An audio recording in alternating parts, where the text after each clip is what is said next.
can communications and marketing pros in public sector work remote on a full-time basis? Well, let me tell you, I've been working remotely most of the last decade. And in fact, my colleagues are spread across the world, and we've had an excellent working relationship. And my intention for any new hires in the company is to allow them to work remotely on a full-time basis.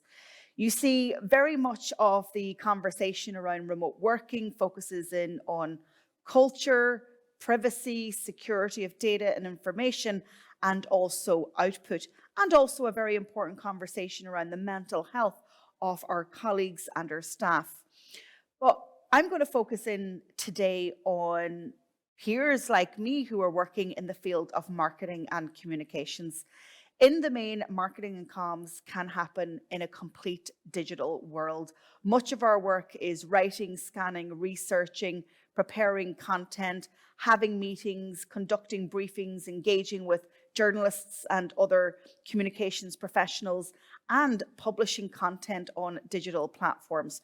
Absolutely, if we're hosting in-person events or in-person press conferences or media briefings, then you need to be there in person.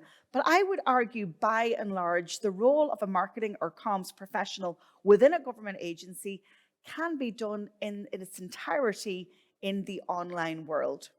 I've been speaking to comms and marketing pros over the last 2 years during the pandemic, and now as we emerge from it in Ireland, and there's very much an appetite for them to continue to work from home. Some of them are still at home full time and working remotely. Others are going into the office a number of times a week. And then there are others who are being offered this 50-50 model of part remote and part in the office. So I'd be curious to know what your organization is planning, and indeed what you would favor. But if you ask me, if a comms professional can work remotely and deliver outputs to the expectation and the need of the organization, then I would say you absolutely can.